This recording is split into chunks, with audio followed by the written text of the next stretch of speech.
Sur les 7 erreurs que je te montre aujourd'hui, sérieusement, il y en a une qui m'a véritablement fait pleurer. Celle-là, je te la garde pour la fin.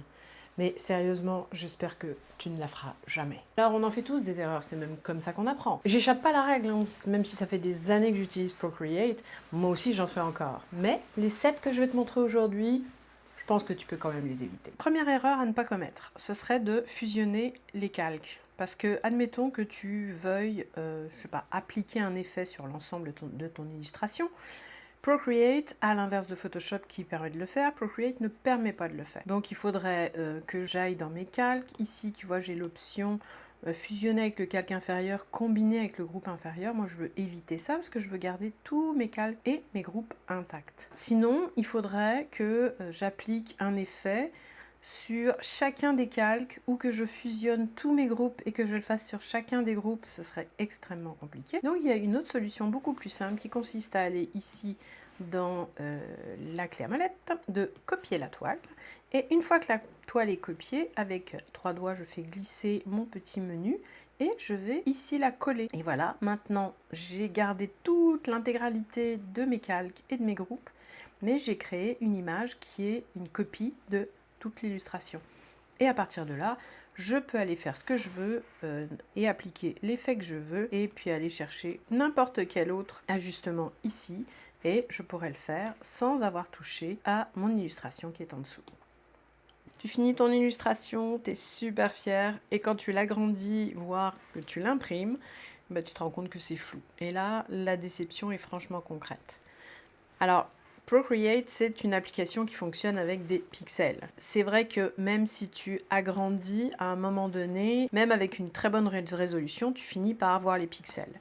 Mais il faut vraiment agrandir énormément. Alors ici, j'ai exactement la même image, mais si je zoome dedans, tu vois que mes pixels apparaissent beaucoup plus vite. Autrement dit, je ne suis pas dans la bonne résolution.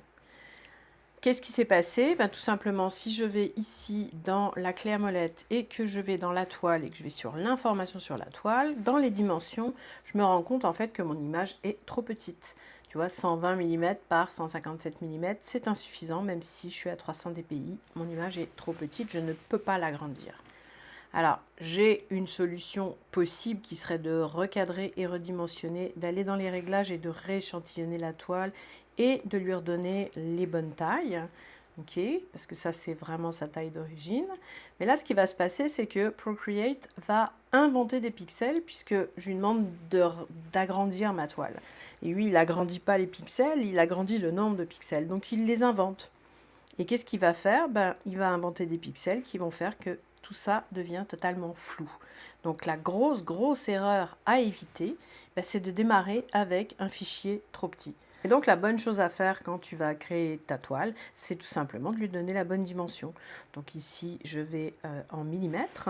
Je vais donc créer 240 mm par 314, qui est la taille qu'elle devrait avoir.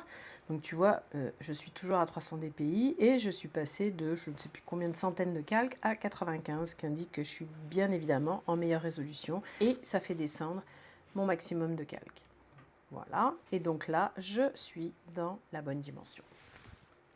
Par ailleurs, et on est toujours dans le cadre de la pixelisation et de la qualité de ton image, ici tu peux aller dans le réglage timelapse et tu vas aller régler ça sur 4K ici pour avoir la meilleure qualité possible. Donc tu vas aller ici sur 4K et sans perte et ça va te permettre, si jamais tu veux te servir du timelapse, ensuite d'avoir la meilleure qualité possible, ce que tu ne peux pas faire rétrospectivement.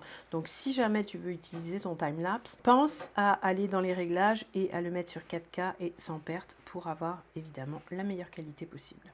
Si tu m'as suivi jusque-là et que tu veux aller un tout petit peu plus loin, sache que j'ai créé un outil gratuit pour toi qui sont les 12 étapes essentielles pour bien démarrer avec Procreate sans se prendre la tête avec la techno. Le lien est dans la description de cette vidéo, n'hésite pas à le télécharger, c'est gratuit. D'une manière générale, j'évite toujours de jouer sur l'agrandissement dans Procreate parce que quelle que soit ta résolution ou la façon dont tu vas le faire, le résultat sera jamais idéal.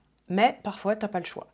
Ici, tu as ce qu'on appelle l'interpolation. C'est la méthode avec laquelle Procreate va recalculer les pixels qu'il doit enlever ou ajouter suivant ce que tu veux faire. Alors, beaucoup d'illustrateurs utilisent le bicubique parce que c'est ce qui donne le résultat le plus adouci. Si tu utilises un trait non texturé, c'est sûr que c'est le meilleur choix, ainsi que le bilinéaire. Mais si comme moi tu utilises beaucoup de texture, tu vas peut-être préférer le voisin le plus proche. C'est un réglage qui va donner des bords plus francs, plus texturés. Alors il n'y a pas de bon ou de mauvais choix, l'erreur ça va être juste de ne pas choisir celui qui te convient le mieux.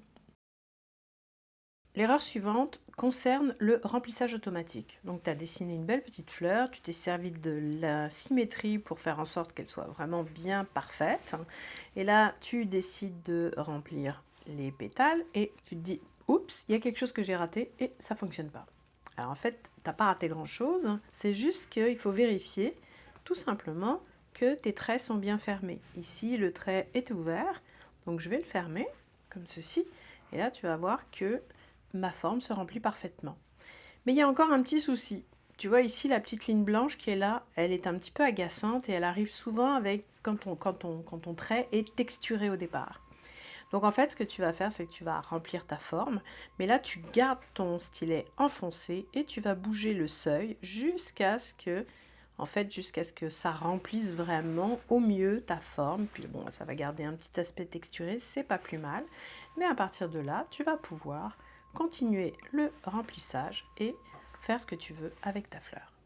La dernière petite erreur dont je te parle, avant de te parler de celle qui m'a vraiment fait pleurer, c'est tout simplement à propos des tutoriels que tu vas voir. Et je suis la première à en faire, mais à un moment donné, les tutoriels étape par étape, ça a juste un petit défaut, c'est que tu te mets dans les chaussures de la personne qui te fait le tutoriel. À mon avis, c'est bien plus intéressant de connaître l'outil, de savoir t'en servir intelligemment pour pouvoir te l'approprier.